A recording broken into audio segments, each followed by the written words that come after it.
Frontline Gaming presents 40K Stat Center with your hosts Val Heffelfinger and the Falcon. London Calling. Would the event organizers answer the most memed major of 2018 with a flop or flourish? We talk to the winners of the LGT for the lowdown. Do you know what Nemesis means? The field at Attack X. You got to find out. We get shanghaied and chase that rascally dragon all the way to the 40K Flophouse at the East China Open. And finally, we get this baby up to precisely 88 miles per hour and generate the 1.21 gigawatts we need to flux capacitate our way back to the battle in the bush. Oh, there we go. Welcome, folks. Falcon has taken an unpaid leave of absence this week to focus on his new dog, Bronx, his work, and his website. So we have brought back the man, the myth, the legend, Antonio Panda Pants Pierce. Say hello, Tony. Hello, Tony. This week we'll be covering the London GT and Invitational, Attack X, East China Open, and maybe, just maybe, we'll finally find out what happened in the Battle of the Bush all of 2 weeks back in Australia. As always, we gotta start by repping the ladies and gents that make up our Frontline Gaming family. This week, you can check out Pablo, the Coconut Desperado Martinez, Falcon, Trevor, the Eliminator Booth, and Relentless D team coach Josh on Chapter Tactics as they cover the London GT meta and the SoCal Team Championships. Chapter Tactics, where tangents roam free. It's the Wild West over there, and it's gorgeous. You can also catch The Art of War with John Damaris and Nick Nanavati.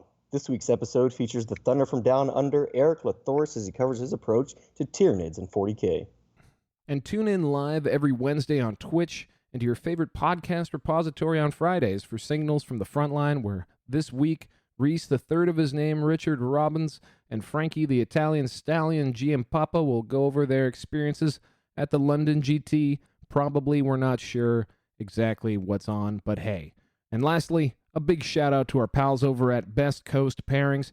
They make this show possible, so do the right thing. Get a subscription. Don't be terrible like a certain Primarch and forget about the people that got you there. Tournament news is made possible by BestCoastPairings.com. Download the BCP TO app to organize events for just about any tabletop game system. Download the player app to easily find and participate in events from around the world. Subscribe to BCP for as little as $5 a month to support the team and unlock additional features. Available for iOS and Android. BestCoastPairings.com. Competitive events easier. Well, let's skip across the pond, for this last weekend marked the return of the London GT, the premier UK event that set the running standard last year for just how close you could fly to the sun before realizing you didn't have anywhere near the terrain needed to support 400 people and become the butt of jokes for tens of terrible people on Yelp in the competitive community, ourselves included. Would they be able to bounce back? It was hard to say. Event organizer Zach Big Mac Attack Becker and his team definitely pulled out all the stops this time around, landing a much larger venue, putting together a beautiful stream setup with the help of Hellstorm Wargaming and the Honest Wargamer, and developing a terrain deal to patch the holes in their run last year. So why don't we hear from a couple of the players and see how things worked out. Yeah, I guess I'd like to highlight how well-run LGT was this year. Props to Zach. Massive success. It was an amazing event with almost no downfalls. Everything was good. The judging was amazing. The organisation was great. Timings were impeccable. All the events were well run. Lots of space on the tables. Great terrain, functional terrain, mats. Great sportsmanship all round, it seemed as well. Not many salty players, not much drama. Do you know what? I've been to LGT. This is my third year in a row. I've been lucky enough to be playing in the last game for a place in the podium each year. I'm really pleased to have finally got to the top of it. But I've got to compliment them on this year. They really did make every effort to go, you know what, last year we really messed up. We really want to improve that. And it was massively improved. The venue, the terrain, the organisation, the reffing, the atmosphere. You name it. For me, I thought it was cracking. And for the biggest event in the UK, it's just so pleasing to see them really come through. So thanks very much, guys. I mean, the prize support was excellent. I'm so chuffed with the things for the weekend. Okay, so that was Conrad and Anthony, both top table victors from this weekend at the LGT in 2 of the events that they ran. I gotta say, I am super pleased to hear that Zach bounced back so hard this year with the performance at the LGT, just in putting it on, because it really was sort of a perfect storm of memes last year, cramped conditions, poor terrain, delays at security. There were all these things, and that seemed to be the furthest from the mind of everyone who I was seeing who went this year. It looked fantastic. I don't know. Did you see any photos of the venue and the spread out there? Yes, I got to. I was on vacation over the weekend, but I got to see a couple pictures. I got to see, some clips of some streams. Everything looked really, really good. It gives hope to a guy who messed up his own event this past year. Oh yeah. Well, baby steps here, and I think it was. I want to make sure we give credit to the right people.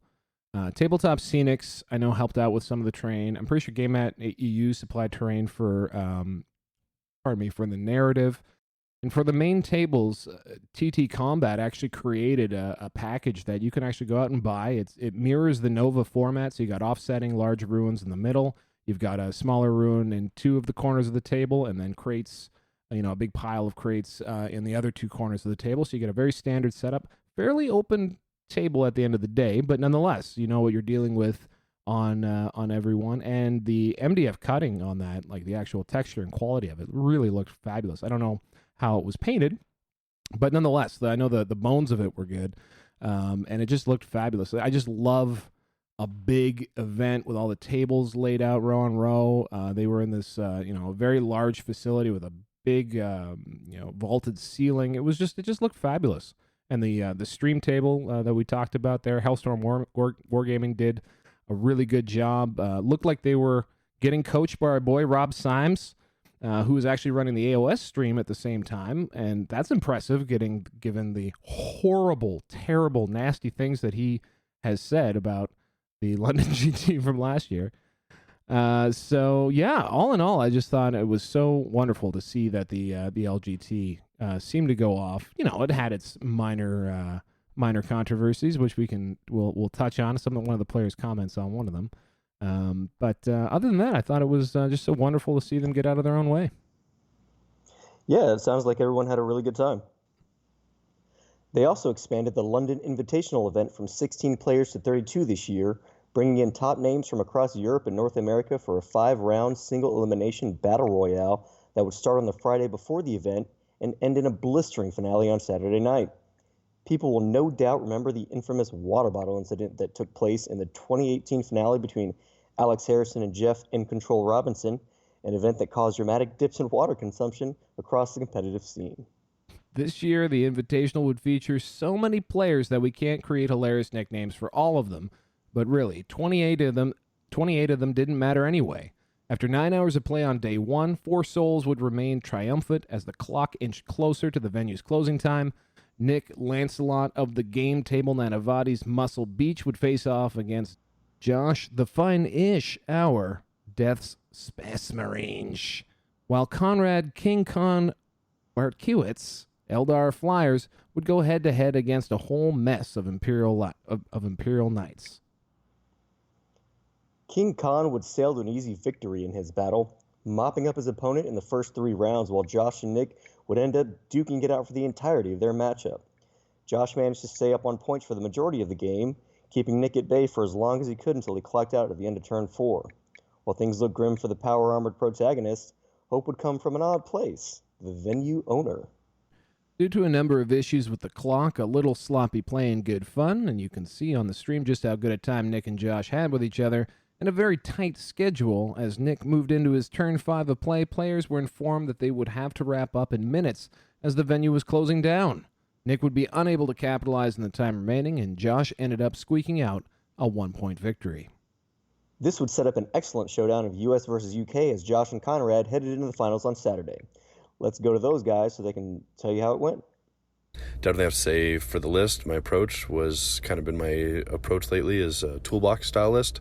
I seem to be gravitating more towards lists that can handle a little bit of everything and doesn't really shine at any one thing, able to take on multiple situations. Seems to be my focus. So that was definitely the focus of the list. MVP unit is definitely the Hunter, mainly because it caught a lot of people off guard, not really understanding why it was in the list to begin with. And it was actually really, really effective in almost every way it was used. So that was a definite MVP there. I've gotten a lot of questions about the Hunters. I probably fielded 30 plus questions over the course of the weekend about the Hunters. People would literally come up and interrupt my game with opponents asking about the Hunters. So honestly, the Hunters are two things. A lot of people thought that I brought them because of anti-flyer. The fact that they get a little bonus against flyers literally is just kind of icing on the cake. That's decent, but it's not really the reason you bring them. The main reason they're in the list is, one, people try and kill them. I have a drop pod and a dreadnought and a Scorpius in the list, and then they see the 3 Hunters and they think it's an easy big game Hunter. So it makes them want to try and kill them, which is good for me because they're 75 points, they're toughness 8 with 11 wounds, and with the stealthy chapter tactic, they get a 2-up save pretty much all the time. So they're resilient, they're hard to kill, they happen to have a decent gun on them, and with the Master of Artisans chapter tactic, you're at least rerolling hit and wounds for the one gun they have. So it's decent. The special thing about my list, I guess, would be the prisms. I know some other players have been having some success with them, but generally they're an underused unit. I wasn't actually a massive fan of them. They didn't hold objectives, they didn't give any board control, but in a lot of the games of the Invitational, they were really good. I faced a total of 10 knights over my 10 games, and I killed all of them except one. And the prisms prevent Tyranids from getting back up, because as the turn player you choose what happens first, whether the knight gets back up or the last prism shoots. The MVP unit actually, as usual, was the Smash Autarch with the Fusion, Super Lance, Banshee Mask.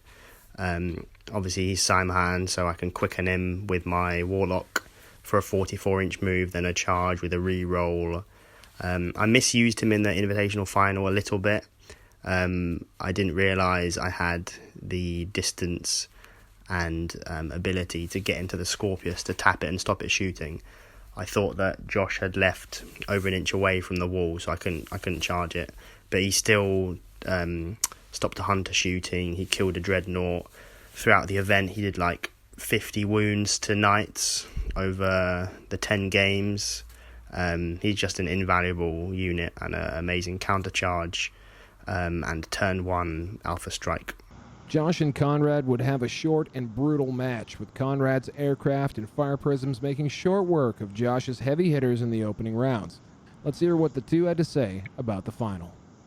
That final game that was on stream, the final match for the Invitational, was probably one of the better games of Warhammer I've had in a while, and first time I've actually gotten to be on stream in quite a bit. A lot of events really kind of have hesitated putting me on stream lately for obvious reasons, and being on stream and really getting to feel like I gave a solid, amazing fight of a game.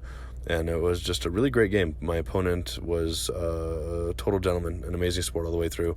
Conrad was an amazing player, and we were able to have a lot of really good talks even before and after the game. So it was just a really good game. I've been told that I should go back and watch the stream, maybe fix some of my mistakes. Made a lot of play errors. Regarding the Invitational final, I guess the turning point, I mean, obviously getting first turn is huge. Josh made the mistake of leaving his big unit of 10 intercessors right in line of sight of my top prism on the hill, so I was able to just disembowel the list out of all the intercessors. Killed about 18 or 19, I think, turn 1, and then obviously the massive Alpha Strike with all the other planes and the Autarch. But I guess the real turning point is always that turn with planes where you really finish the player off. So initially we were quite tight in points, I think. It was completely neck and neck, but then turn 3 or 4 was the turn where I just killed 5 characters, picked up Kill More, picked up Hold More, and then the game swung from there and it was basically over. Congratulations to Conrad on the Invitational win. Conrad was also the 2016 LGT winner, and it's good to hear he's kept up that fighting form. We're going to leave off our invitational coverage with a brief word from Josh. Many people know that Josh has had a patchy history in the competitive 40K scene and has been open about trying hard to clean up that image. And despite glowing reviews from opponents and TOs from the last several events he has participated at, Josh has decided to hang up the old 40K hat. It sounds like for good. LGT was my last event, and it was actually probably the greatest way I could have ended my career on. It was a phenomenal event. I got to have a great time. I actually got to show the community what my game is and not what it was, and I was very proud of that. And but LGT was it for me. That was my last major event in regards to trying to play quote-unquote professionally. I'm not going to be chasing the ITC or the LVO or the prizes anymore. It's I severed all my sponsorships. Earth-shattering news from Josh Death walking away from the game in the prime of his career. I don't know. This is the first time I've seen a dramatic, big-name 40K walk-away. Normally they just slink away and switch to AOS. What do you think about this?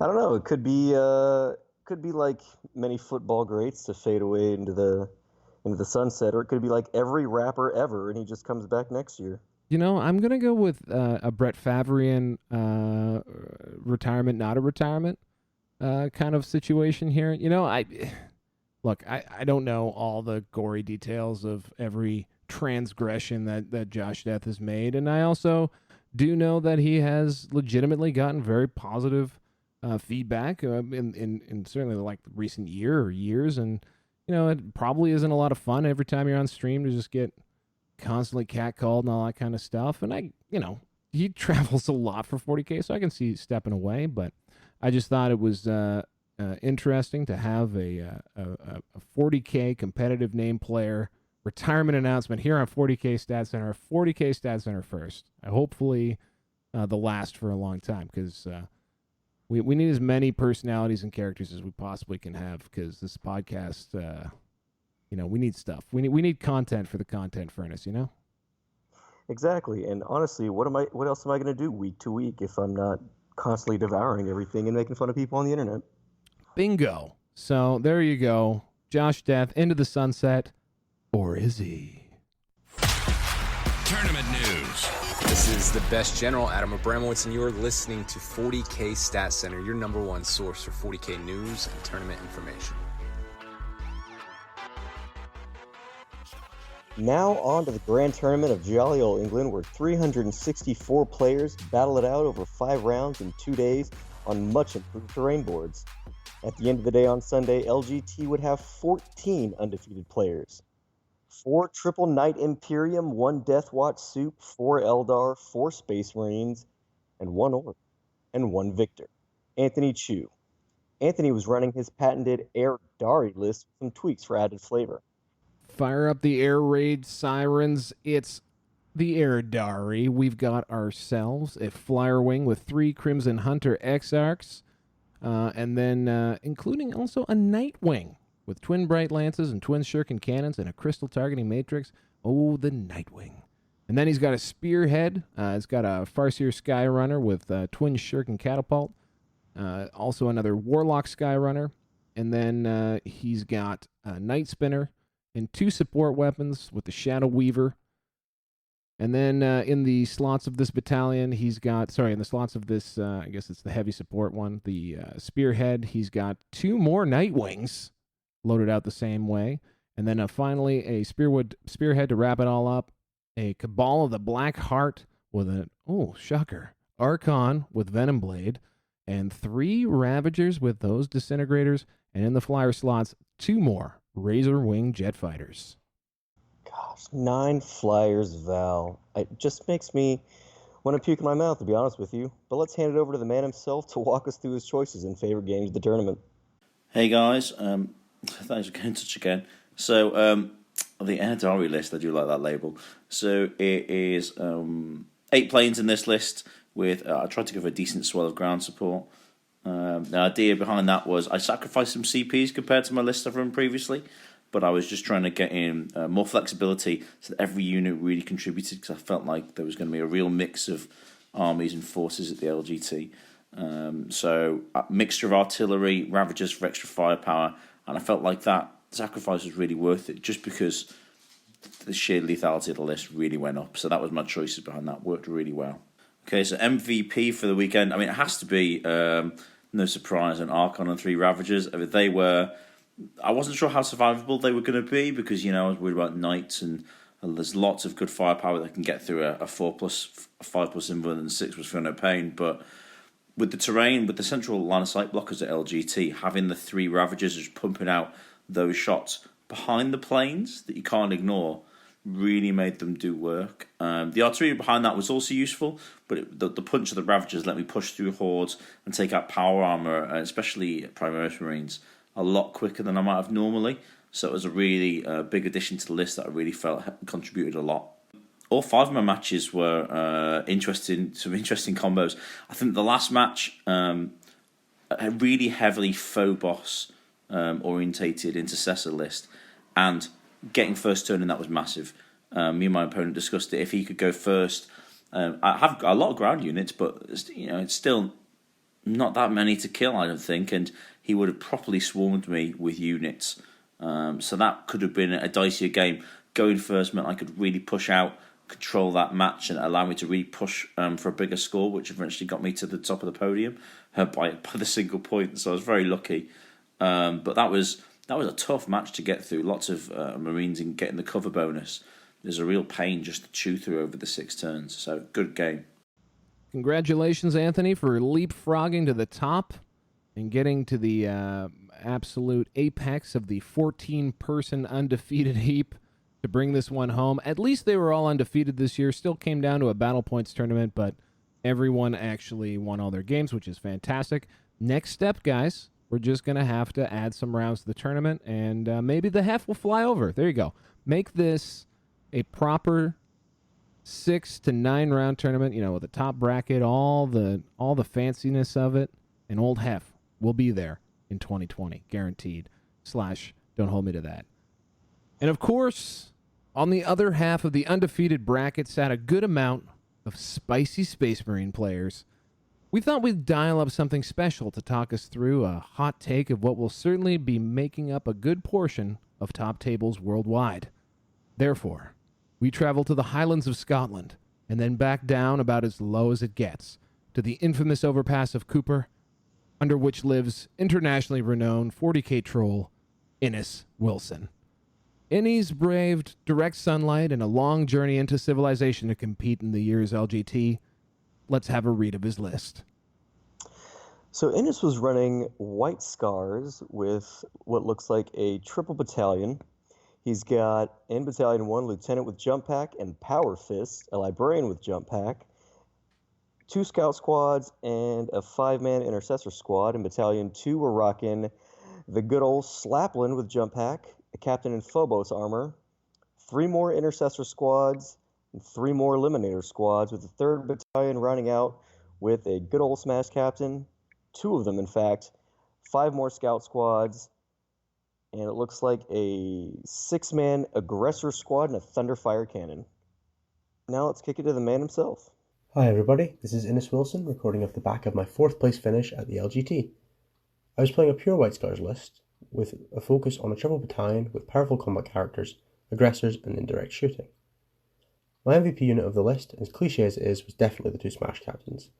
They did work in every game I needed them to, providing auras, buffs, and sheer damage output, with one going as far as to put 30 damage on a knight in a single swing with a combination of relics, warlord traits, and psychic powers. I've also got to give a special shout out to the Thunderfire Cannon, which had more CP invested in than any other unit in my list, just being able to fire tremor shells and then suppressing fire to fire it a second time, allowing me to apply it to 2 units such as 2 Orc Boys or 2 squads of Playbearers, which single-handedly won me maybe 3 or 4 games out of the weekend. Quite frankly, an incredible unit, and definitely one any Space Marine player that's trying to win games should be including. If I had been drawn against the Eldar Flyers in a hypothetical round 6, I think I would have had quite a difficult game, but not one that I couldn't win. Because the Master of Snares was still in effect, I could potentially tie down 2, maybe 3 flyers with a single Smash Captain. Maybe kill 2, use the Consolidate D6+6 stratagem, kill a second one, pile into a third and fourth, hold them down, which is good odds of killing maybe both of the CP reroll. And then I also have a lot of ground control for board presence. I can potentially get in for boots on the ground, especially against Tony's list, which had much less on the ground than Manny's did. So I think it was definitely a winnable game, but not one I'd have liked to have played, especially since they're both such high quality players that they would have made me work for even the potentially being able to kill 2 planes in a turn, let alone 3 to 4, like I would probably be able to get off against a weaker player. In my game against Nick, which was played on stream, the highlight of the match for me was definitely when I managed to get the charge in onto his aberrants that had come forward on turn 1. He had put them in a place where he was expecting to be able to fight when he died to kill anything I sent into them, but with a couple of clever placements from my scouts and other units charging in, I was able to limit him to only being able to put, I think, half the unit into the aggressors. And then with transhuman physiology, they were doing so much less damage because aberrants rely so highly on their strength to force through wounds that being able to make them only wound me on 4s would have basically shut them down. So he ended up not actually putting many attacks into them, and it completely stopped them from being able to do anything. I think that was the turning point of the match, because after that Nick was just scrambling for catching up with me, and any plays that he went for had to go for Hail Marys, and they just never paid off for him. And I think that was probably what won me the game. The highlights of the LGT for me were definitely the 2 games I played on stream. So I played 1 game in the Invitational against Frankie and 1 game against Nick in the singles. And they were both against Genestealer Cults, so they both ended up being super technical and super entertaining games, but against really great opponents, so I couldn't have asked for better opportunities to show off, well, I'd like to think show off how good a player I am by playing against 2 top quality Genestealer players and beating both of them. Another highlight was just showing off Space Marines and having so many people be completely surprised at what White Scars could do to them. A lot of people were expecting me to wait until turn 3 to go in with the +1 damage, and then being completely shocked when I could blow them out well before that with all the just baseline incredibly powerful Space Marine things. And then when I did get to wait till turn 3, being able to do all the White Scars things on top of that just broke some people's backs, and it was absolutely fantastic to watch, and great to put my Dark Imperium box set on the board and beat people with it quite badly. For anyone wanting to watch the action for themselves, head on over to Hellstrom Wargaming on Twitch or YouTube for that sweet, sweet Space Marine action. And for those of you who are gluttons for punishment, you'll also be able to catch Innes giving an in-depth review of his list to our friends on the Art of War podcast in the coming weeks. Keep your ears peeled for that one and count how many times he says something is absolutely broken, man. It's a fun drinking game. Tournament news. I'm Lawrence Baker. And this is the B-Bone from Tabletop Tactics. You're listening to 40k Stat Center. Join us at the tournament capital of Canada, Kamloops. This once small trading post is now the proud host of over 100 sports tournaments a year and one 40k major hosted by Nathan Bosa and Dan Miner. 114 players were in attendance, including some notables such as Arkon Skari, Jim Vessel, and Matt Bodnarchuk. Wait, whoa. Matt Bodnarchuk is notable? To someone other than the RCMP? I don't know about that, but you know who is notable? Undefeated third-place finisher Jeremy Poon running Mixed Faction Chaos. Even more notable than that, Cameron Bowler, who went undefeated to finish second with a hell of an Imperium list. Here we are with Bowler's Mechperium list. It's a spearhead detachment of the Adeptus Mechanicus variety. Forge World Styges. It has a Daedalosus. Or a Daedalus. Help me out here. Daedalosus? Yeah, I think it's Daedalosus. I'm going Daedalosus. 3 Scorpius Disintegrators. And then another Outrider detachment here. It's Adeptus Custodes. We've got a Captain General Trahan Valoris, 185 points. A Vixilla Praetor, and then he's got 3 Palace Grav attack tanks with twin Arachnus Blaze cannons. Look at that. And then in heavy support, 2 Caladius Grav tanks. And then finally, in the super heavy auxiliary detachment, we're rocking a lot of different things on a House Crast Night Crusader at the end of it all. Holy cow, guys, check this list out. It's a page of stuff he's added to this thing. But anyway, it's a Night Crusader, obviously with an Avenger Gatling cannon and rapid-fire battle cannon. We're going to slide on over to Cameron for his hot takes on the list and the event. Hey guys, thanks for having me on. This is Cameron Bowler. With regards to the list, I really wanted a fast, tough, and efficient list that didn't rely on CPs and could consistently play from the bottom of the turn. I would typically start the game with about 2 to 3 CPs in most games. I would honestly still have them by the time the opponents had run out of theirs. Custodian's vehicles are still amazing. I'd argue that they'd even been buffed with the flat 2 damage now in the Marine meta. The AdMech Scorpius are also comparable in efficiency with the introduction of the new AdMech character, Daedalosus, and his +1 to hit bubble. My MVP for the weekend, the Caladius are still efficient workhorses of the list, and the Pals provide a pretty good mobile screen, but the real MVPs had to be the Scorpius, the 3 of them. The volume of shots they put out paired with the Daedalosus efficiency, they're pretty relentless, and the indirect fire turns out is pretty amazing, especially that strength 6 main gun is really good against all things Eldari. The Daedalosus, he's really he's pretty much an auto include in anything AdMech related, I think. Some highlights from my last match. I couldn't ask for a better opponent in the final match and my first 40k game on stream. His name was Darren Jack, and he was playing a mix of Tyranids, Brew Brothers, and GSC. He was an excellent player. He taught me a good lesson about the potency of mind controlling the Knight Crusader. I got pretty ugly there. I don't think there was a critical turning point in the game, but I knew if I stayed castled and weathered the deep striking elements, I could use my range to take out the rest of the army piecemeal before it got to me, before those zone throws made their way across the board. Lastly, I just want to give a quick shout out to my team, the Molly Womping Thundercats. We play out of Victoria, BC. With regards to the tourney, I had amazing opponents throughout the whole tourney. The caliber players at Attack X was excellent, and the TOs did an amazing job, specifically Dan Miner. And lastly, Custodian's vehicles are not going anywhere, especially when you start seeing more Marines on the table. A 40k player from Victoria. Victoria, Canada is about as far away from Grimdark as you possibly could get, so I'm happy to see this, and also I'm loving the threat that Custodes grav tanks are not going anywhere. Finally, as we here at the Frontline Gaming Network were all too aware, official network nemesis and last year's champ, Alex McDougall, was also on the scene to attempt a repeat of his performance. Sometimes a winning formula remains a winning formula, and counter to his biological imperative to constantly evolve, the Dukes dusted off a little bit of last year's list to see if he couldn't get lightning to strike twice. He ran a triple battalion of GSC and Tyranids with a minimum battalion with Magus, Patriarch, and 3 Brood Brother squads that are mixed. Then he's got a Twisted Helix battalion with an Abominant, a Primus, 19 Acolyte hybrids with Flamers, 2 more Brood Brother squads, and an Aberrant squad, a Biophagus, and a Nexos. Then he's got the Piece de Resistance, the Kraken battalion of yesteryear, with the Broodlord, Swarmlord, 36 Gene Stealers, and 1 Rippers to make beautiful little engineers and recon grabbers. Now let's sling it to the back-to-back champ to tell us about his forces of the Hive Mind. Hey, this is Alex McDougall. Last weekend I just won the Attack X Major. It's 114 players. I took GSC and Tyranids, pretty similar to my Las Vegas Open list.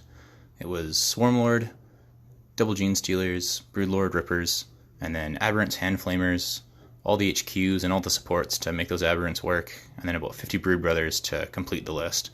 I dropped the mortars from the last time I used the list.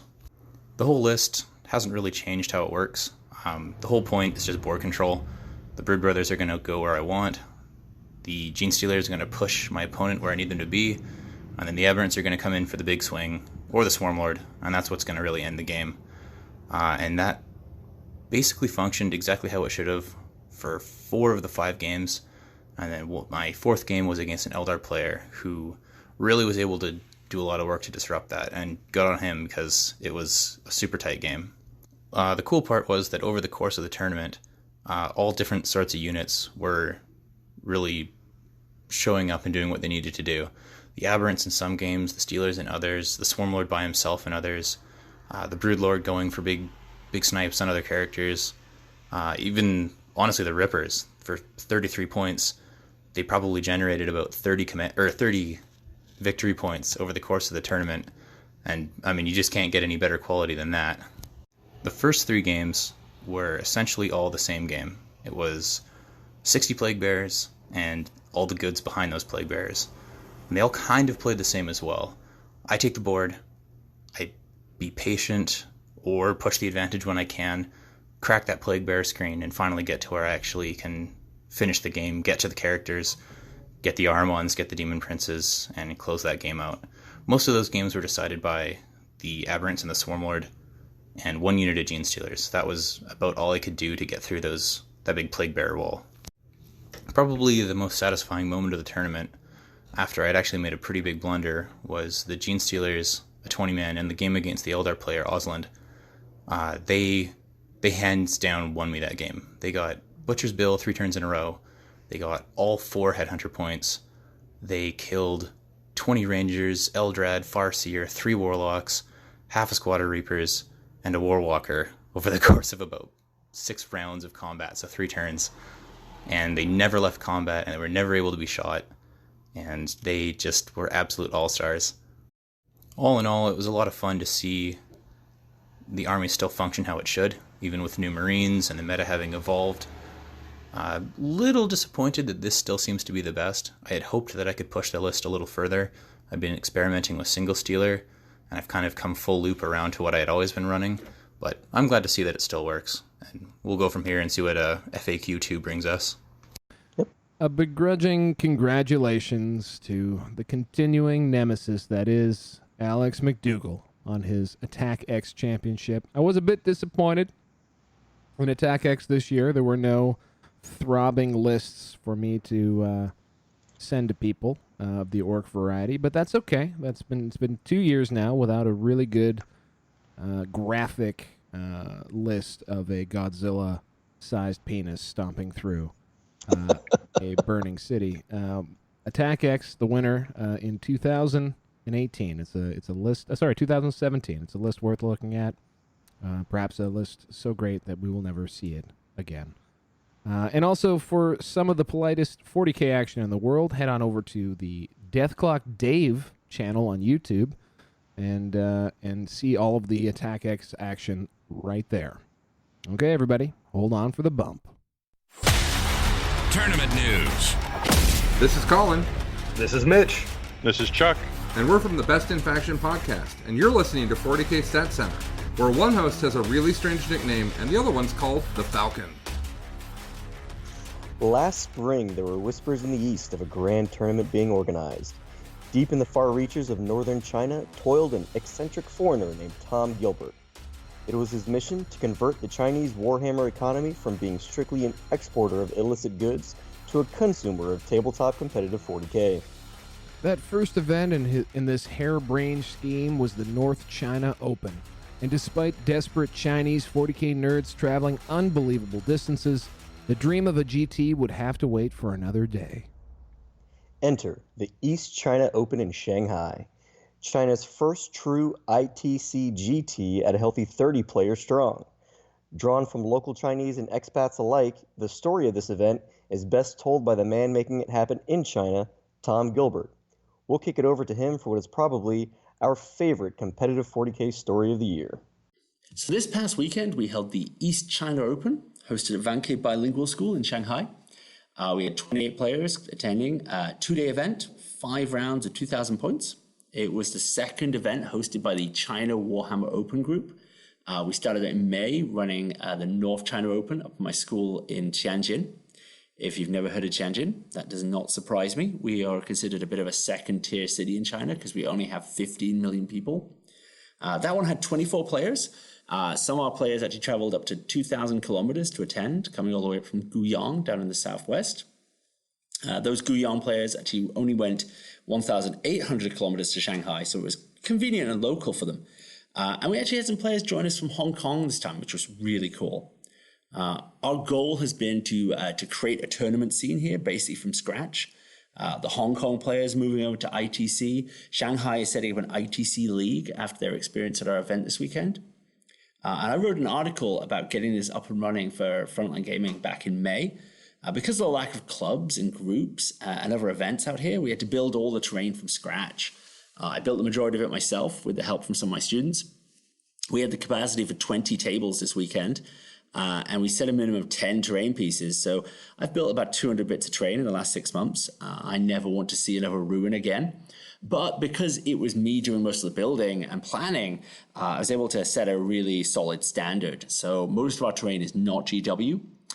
We planned for line of sight blocking ground floor ruins, and we're able to play a true line of sight. So if a player said, can I see through the ground floor of that ruins? I was able to say, can you see through the ground floor of that ruins? There were no windows, no doors, so it's really simple. Every table had 10 terrain pieces on it minimum. 6 of them had to block line of sight. 4 provided non-line of sight blocking cover, ruins, woods, craters. And at least one of them, roughly central, had to be large enough to hide a Lehman Russ or a repulsor-sized tank. We put a lot of work into this, and a big part of that is we wanted the initial quality of our events to be really high. We're trying to build a tournament community from the ground up, and so far everyone has been enjoying the events. We're on track for Guangzhou in the new year. This terrain that we made, it's all sitting in boxes in Shanghai still. And when we're done, it's going to be sent on to the next event in Guangzhou. Although it's available for other tournaments to use as well. We built this really as the idea of a tournament in a box.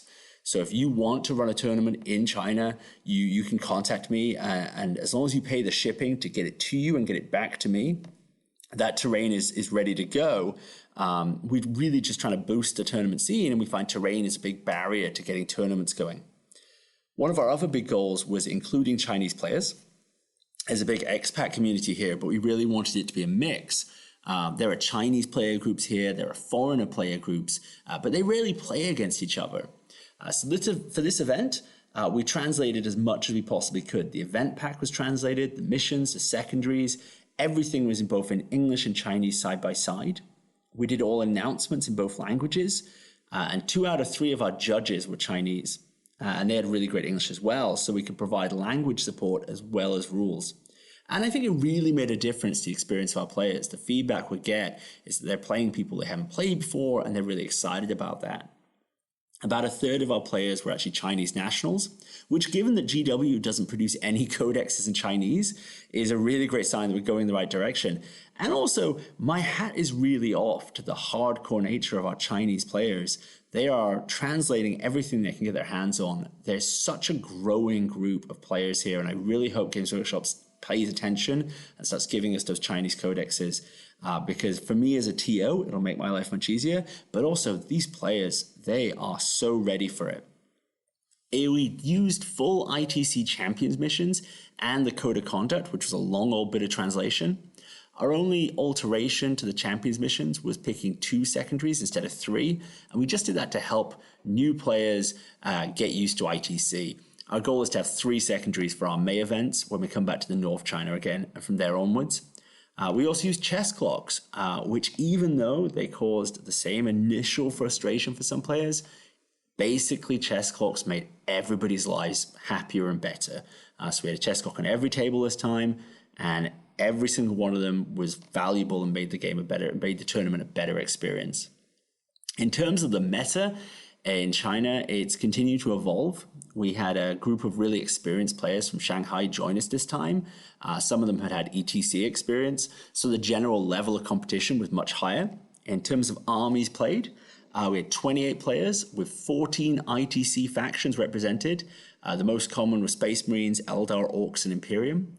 It was a really tight finish. The final game had a very strong Necron player fielding Sotek, triple Doom Scythes, triple Doomsday Arc, big block of Tomb Blades, lots of Tesla. He's a really excellent Necron player called Damien. He got surprised in his 3rd game by a Genestealer cult player who deep struck his troops, filling almost a third of the board and forcing him to destroy his flyers because he couldn't land them. And he was still able to pull off a win with about 450 points of his army just removed on turn 2. People look at his army and think they just have to take out one of the scythes to remove his punch, but it's much more nuanced list than it looks, and he plays it really well. That last game, he went up against the other undefeated player, David, who had a brutal Ultramarine list. Derideo, 2 Contemptor Mortis, 3 Redemptors, a Thunderfire Cannon, all backed up by Guilliman. And they ended up fighting to a 23-20 finish. They ended up tied in the standings and battle points for the weekend. So it was actually settled by strength of schedule. Really close stuff. Third place was a tied trip-tied list. And beyond those, we had a huge spread of lists. 3 dedicated knight lists, only 1 other knight outside of those, 4 Eldar players, including 1 fielding a Scorpion super heavy, a couple of Death Guard lists, a pure Khorne list, even a pure Blood Angel player who did really well. But he's a really great opponent. He loves his Blood Angels. We're also starting to look outside of China. Some of our players are looking to put together a Chinese ETC team for next year. And we've started talking to players in Japan and Malaysia about attending each other's events. I'm not saying you'll see a considerable Chinese presence in the ITC rankings anytime soon, but like everything here in China, we're growing at an incredible rate and look forward to have some really vibrant Asian tournament scenes appearing in the next couple of years. Thank you so much, Tom, for taking us on that journey with you. We wish you a lot of luck in setting a lot of those things up. And to mark this historic moment, here's China's first GT winning list, garbled by yours truly, Val Heffelfinger. All right, it was a Necrons list. The event was run by Damian Stewart, as mentioned, and it was Necrons coming in 4-1. And in this one, we had a battalion detachment with a Cryptek and Imhotep the Stormlord, 3 units of Immortals, with the Tesla carbines, of course. And then in the fast attack slot, we had 6 destroyers, a big old unit of Tomb Blades, because they're so mean. And then in heavy support, 3 Doomsday Arcs. And then an Air Wing detachment of Sawtech Doomsize. So look at these guys. They're in China. They're in the east of China. China. It's a great meme. And these guys are playing with the same meta Necron list as we are over here in the Great Free West. That's pretty cool. It is pretty cool. You know, what's good is good internationally, and congratulations to Damian Stewart on his win. And I guess we should probably also say David Foster beating up people with Ultramarines in second place, also on 1 loss. There's actually a bunch of 1-loss folks at this tournament, but you know what? They're going to have to do good at the next GT if they want to get shouted out, because there's so many people who were basically tied. It's like this was the LGT. They're even doing it the same way. You know, it's pretty exciting. They're fostering something over there, getting a lot of English speakers and Chinese speakers together, even with the translations problems. I think I read something about them having an issue with that, but it's really great that they're able to get this stuff off the ground. Yeah, absolutely. Like Tom was talking about, they've actually gone through and translated the ITC pack. They made sure to have, bilingual refs and judges, and I think that's really cool. Is that from the outset, it wasn't about creating, 40K tournaments just for, expats living in China who used to play 40K. There were actually already sort of 2 big groups of players, and a lot of what Tom has done is try to bring them together, because then he's got enough people to run these big GTs. And I'm sure they'll only get bigger because it is China. And he also mentioned in there trying to get a Chinese ETC team together, which I think would be absolutely phenomenal. I think that would be amazing if that actually happened. I'm just so enamored with Worldwide 40K, and we've been seeing the ITC missions pack getting translated, Chinese in this case, definitely Spanish, Portuguese, German. It's really becoming an international game, and I think that is too cool. It's very awesome. We're also seeing some things out of South America if you've been paying attention. Wasn't Reese recently on a Spanish-speaking podcast? Yeah, that was actually, I think, with regards to a very large Spanish team tournament coming up in November. So I mean, like, there's 40K just popping off all over the place, but specifically in Asia in this case. And while we're there, we should also stop for a moment to recognize another GT that took place this last weekend in Malaysia. The Ardkore Open was a 38-player event, so a bit bigger, and the culmination of 5 RTT heats leading up to the main event, GT. It was won by Gavin Singh, running a straight nasty Imperium list comprising of AdMech and Space Marines. All I gotta say is 40K worldwide, baby! Tournament news. I'm Steven Ford, aka Juice from Team Battle Brothers podcast, and you're listening to 40K Stat Center. Now let's step back just for a moment to a simpler time. Some would say a simpler place even.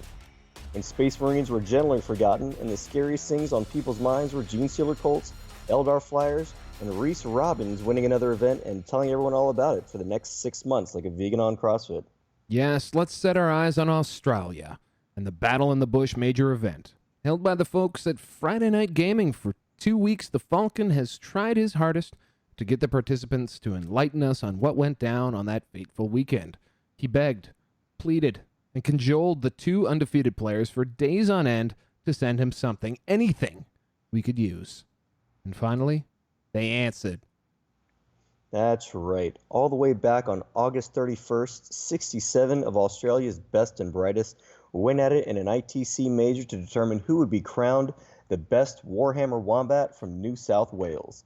This was the 3rd year for the event, and it has proven itself to be a new staple in the Aussie tournament circuit. After 5 rounds of play, players that had been in attendance last year were in for a bit of deja vu when the top 3 list turned out to be Lee, the Abbot of Orange Abbey, and Christopher, the Right Stuff Right. And coincidentally, a man named Josh was playing Monkey in the Middle, almost submarining to the top when the day was done. Lee would end up coming out on top in the matchup between 2 best mates and take the whole event. Let's take a look at his list. He was running Gene Stealer Colts with a Bladed Cog Battalion with a Jackal Alphas, Megas, 6 Neophyte Hybrid Squads with 2 Mining Lasers and 2 Webbers each, a Deliverance Brood Surge Battalion, a 4-armed Emperor with an Acolyte Icon Ward, Primus, a 16-man Acolyte Squad with 6 Rock Saws, a 15-man Acolyte Squad with Hand Flamers, 16-man Brood Brother Squads, 3 of them, a Sanctus, and 3 Mortar Teams, and then another battalion of Bladed Cog with another Jackal Alphas, a Patriarch, 20 Acolytes with Hand Flamers, and 2 more Neophyte Squads with Mining Lasers. Not too shabby. Why don't we hand it off to Lee and he can walk us through some of that stuff.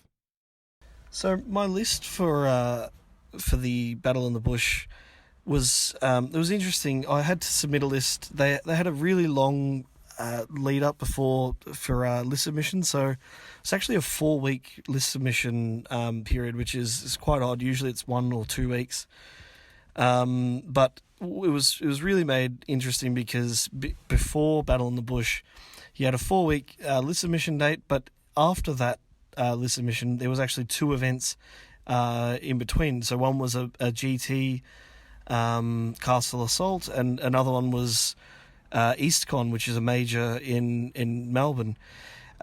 So because they had only 1 and 2 week list submission dates, so because of that, I had to make a really big sort of meta sort of gamble, and I went all in on the neophytes with mining lasers and Webbers, and combined that with a 1 Roxor bomb, and a 20-man hand flamer bomb. And then also I had a sort of a dual purpose bomb, which was a 15-man hand flamer bomb, but that's in the 4-armed Emperor detachment for the +1 to charge. And it also had a banner, so reroll 1s. And because it's Deliverance Brew Surge, they could be given the +1 to wound stratagem when they charge, meaning that they're actually quite deadly. Even though they've got hand flamers, those rending claws, they're pretty nasty as well. So yeah, I mean, I had a feeling that the list was very strong and was going to counter a lot of what I was seeing, like tank commanders and things like that. But having to make the call 4 weeks out when I had 2 events that I was going to in between was difficult. I ended up submitting the same list for all 3. EastCon was 250 points less, but it was basically the exact same concept. And obviously it was a really good call because I won 1st place at the GT, 3rd place at EastCon, and then 1st place at the biggest event of the 3, which was Battle in the Bush. As far as like an MVP for the list at all 3 events, it's really hard to say. I mean, the beauty of Genestealer Cult is that, or in my eyes at least, is that there's no real MVP per se. It's matchup dependent. It's like water, it flows, it fits into anything. Depends what your opponent is, what the mission is, and you can use so many of the tools in different ways. It's such a versatile army. Like, it suits me perfectly. I just absolutely enjoyed it. But I guess the Humble Mining Laser, it's pretty good, and like fairly cheap, and with Bladed Cog ignoring the penalty for moving, it's very powerful. Perhaps the Calomorph, like in some of the matchups, he was fantastic just for chewing up chaff. He never killed it at all 3 events. It's 15 games. He never killed a character. I don't think he ever shot at a character. That's not what he's really there for, in my opinion. But the Patriarch in certain games was absolutely useless and did nothing, and some games he was like MVP and just absolutely dominated people. So it's really hard to say what an MVP was overall, but it all just kind of worked together really well. So it was great. Lee would end up playing Chris in round 3 of the event and had only great things to say about one of the top Australian players in the ITC. So with regard to the hardest matchup and my favourite game at the event, it was certainly round 3. I played against Christopher Wright, who's the current first place ITC player in Oceanic, and I believe he's actually also 10th in the world. So he's actually generally wins events he goes to. When I played him in the past, it's usually been top table. I think we've played 5 times, top table round 5 to win the event. And he's gotten me most of those times. This time I managed to get him, but it was odd because it was round 3, so it was a bit different. It was at the end of day 1.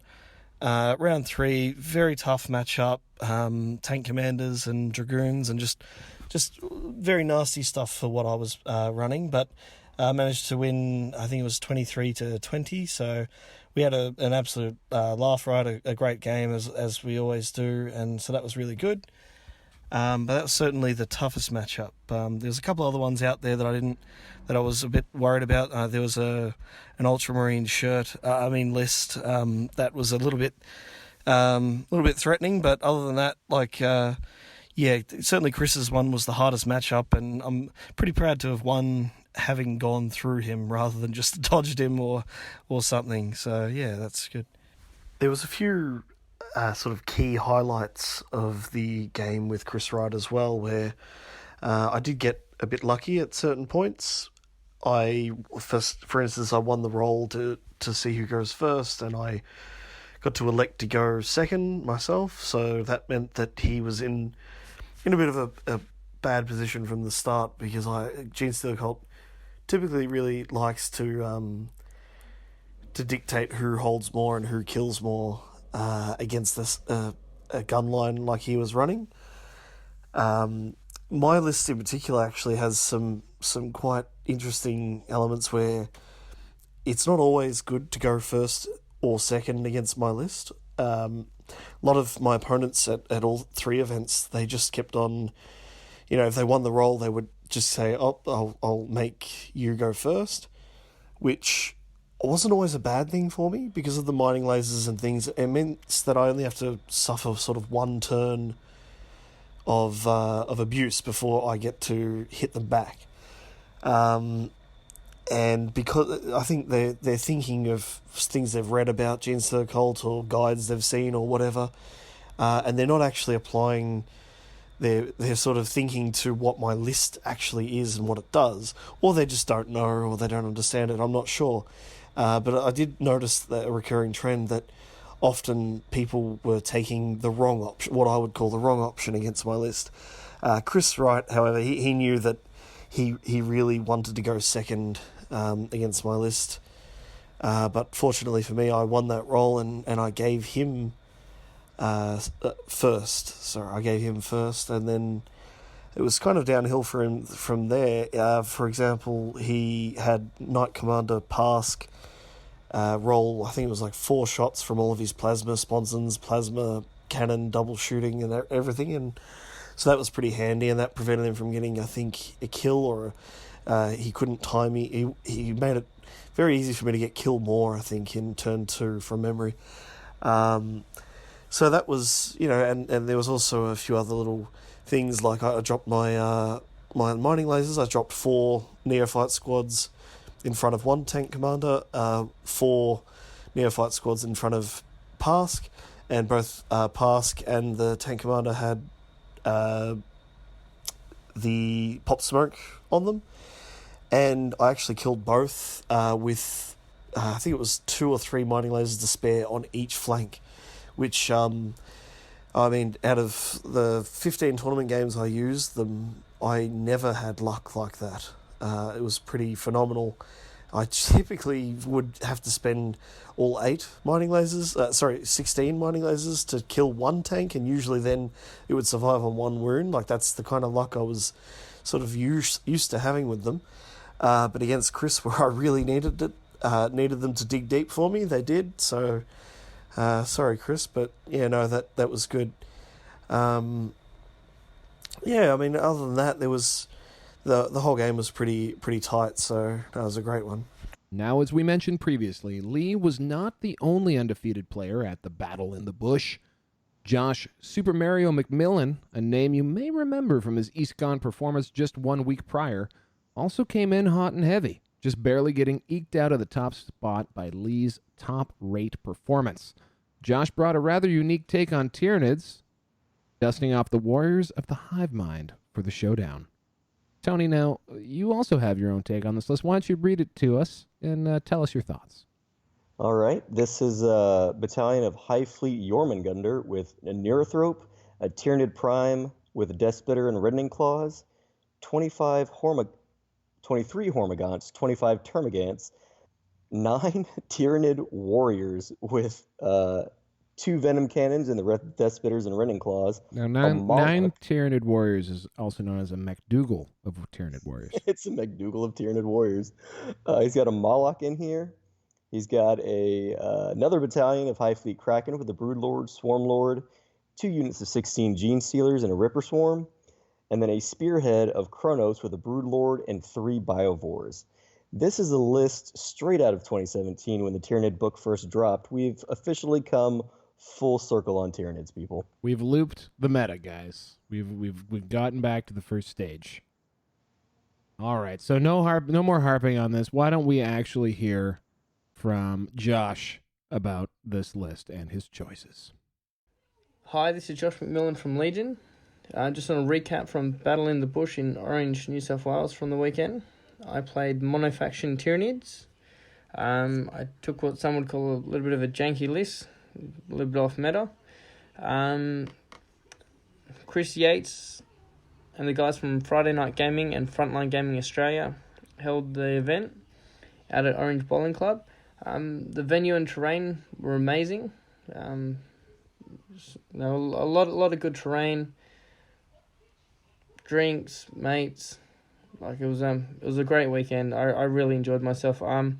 Day one I started enjoying myself a little bit too much, and by turn 2 in the third game I realized I needed to stop drinking, otherwise I'm going to start losing games. But yeah, I had a great time, and yeah, the guys did a really good job hosting and running the event. I played Tyranids on the weekend, monofaction. I took 2 battalions and a spearhead, 3 different high fleets.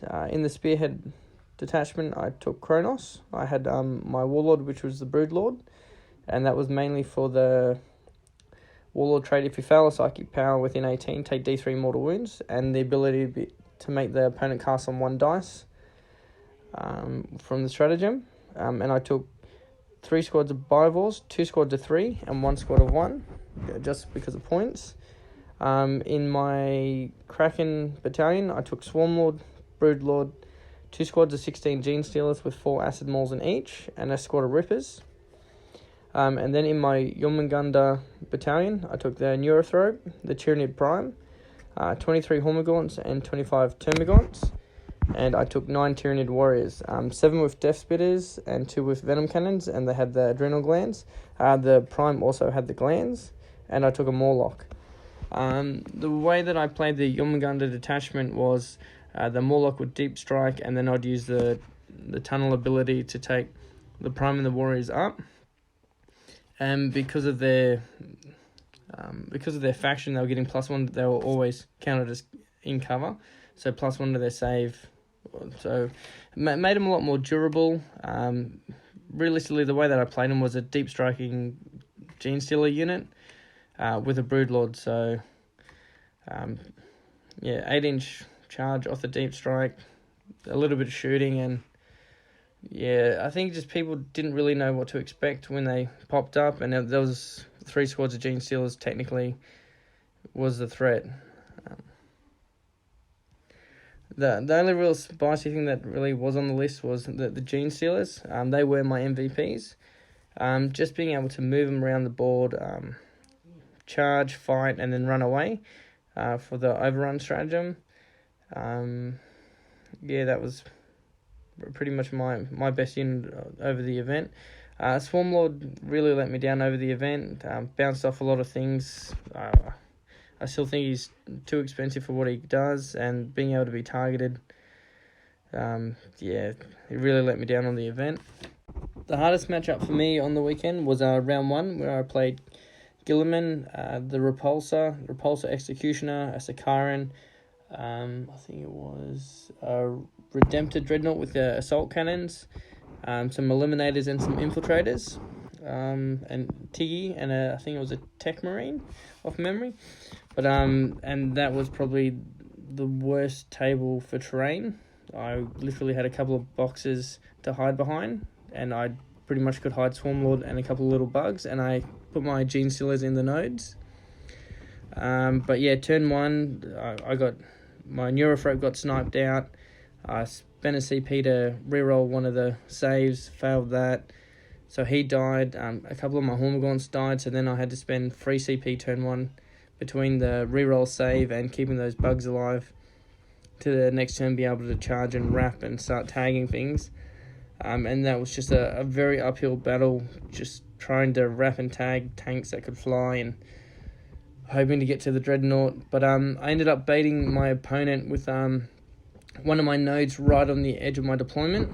So he moved within 9 inches of it, obviously, so then to delete it. But I had one hidden, I think about roughly 10 inches away from that 9-inch one. So as he got to that one, then in turn 2, the next lot of Gene Stealers could pop up, because I had the other lot of Gene Stealers I had in the backfield, double move with Swarmlord and the double advanced strat to then wrap and tag him, and then try and keep everyone safe, because everyone just went in and charged in, and just didn't kill the Sakaran.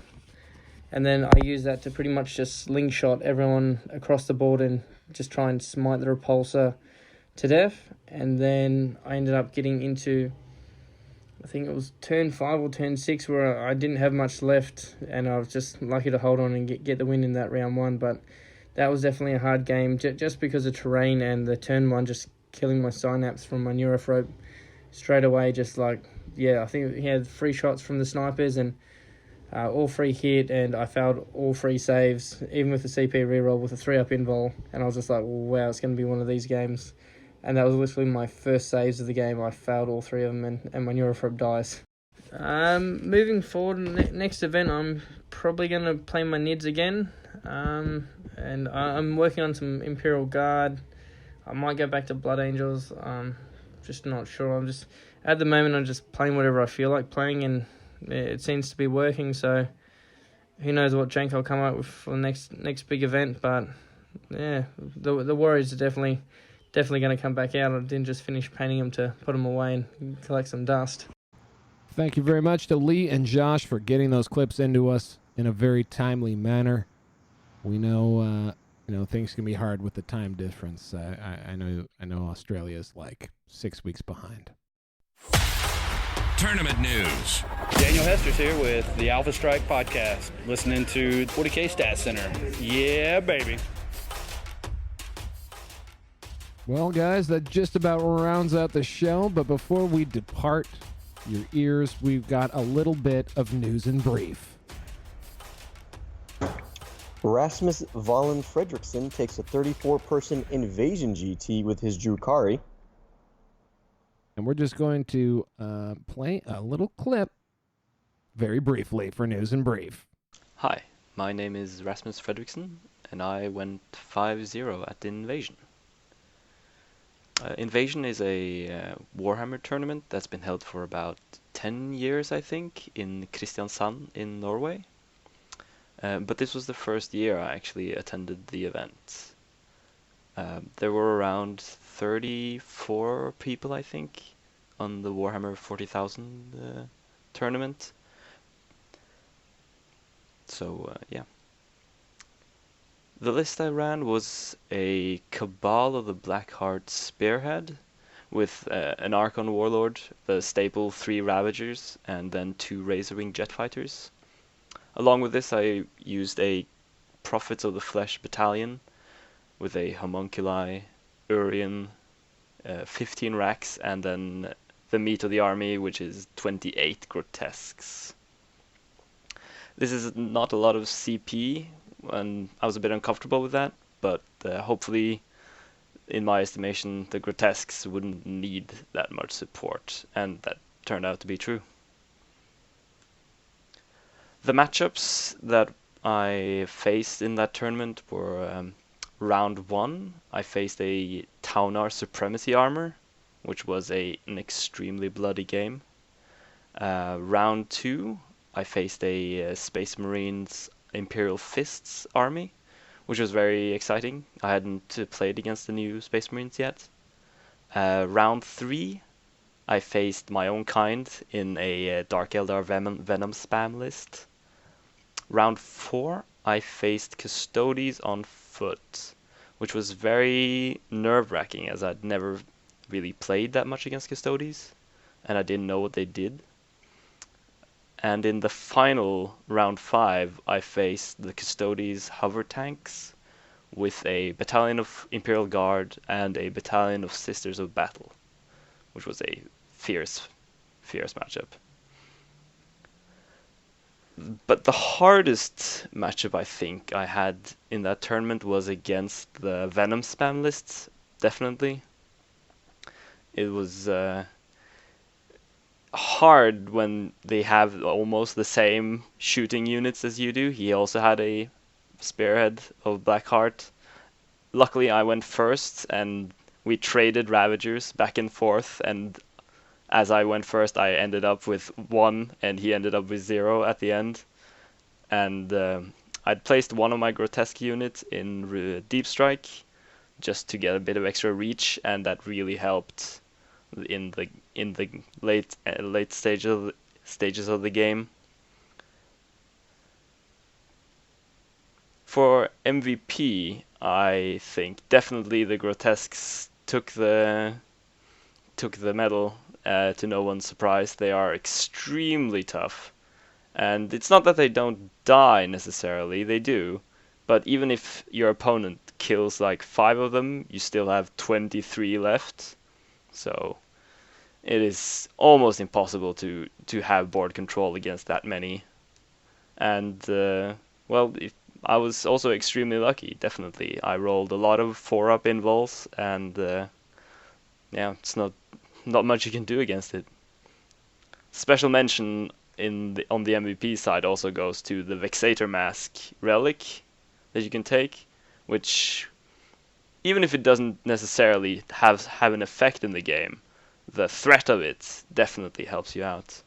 Thank you, Rasmus, for the least brief news and brief item that we've ever had, but nonetheless, little bonus coverage there from our man in Norway. And finally, Aaron Along blows up the 28-man Bluegrass blowout in Kentucky, rocking one of his usual Imperium melanges of Blood Angels, Ultramarines, and Guard. That's about it, Town. What do you think? How was the show? Oh, I always love these shows, Val. I never hear anything bad from me about them. Well, that is really nice, Mr. Panda. Keep doing your thing. You're like the written reporter. While people are waiting for us to get our act together and put the show out, they've got the Panda posts on Reddit and also the Biff Pod page to tie them over every week. So I greatly appreciate them. Well, I always try to keep doing them. Furiously taking screenshots on my phone at Sunday night when my girlfriend's asking me what I'm doing. Yeah, that's right. Especially when the Falcon doesn't get his stuff together, and you don't have it to lean on. It's lame. Yeah, I did get spoiled there for a couple weeks. Yeah, absolutely. Also, I recommend using the Best Coast Pairings actual website. It's really handy for grabbing things quickly and efficiently, as long as you know the name of the tournament. That's very true, but I don't think you can get lists on the website. So, as always, I'd like to remind people to subscribe to the Best Coast Pairings app, where you can get all the lists all the time, whenever you want. Look at this guy. He's a pro. I mean, he's a backup, but he could be a starter on any team. That's Tony. You've been wonderful. Thank you so much for helping us out, as you always do. Also, always helping us out in the background. Thank you to everyone who got back to me at the last second. About half the show was put together today in response to frantic messages from me this afternoon. So especially the guys in the UK and from far afield in British Columbia, thank you so much for your contributions. And I think that's just about it. Tony, anything left to say? Bye-bye. This has been 40K Stat Center, a presentation of the Frontline Gaming Podcast Network. Like what we do? Subscribe to and rate us on YouTube and wherever podcasts can be found. Join the conversation. Follow 40K Stat Center on Facebook. You can also support the show directly by joining the Chapter Tactics Patreon and competitive 40K in general via the ITC Patreon, or by grabbing a subscription to BCP.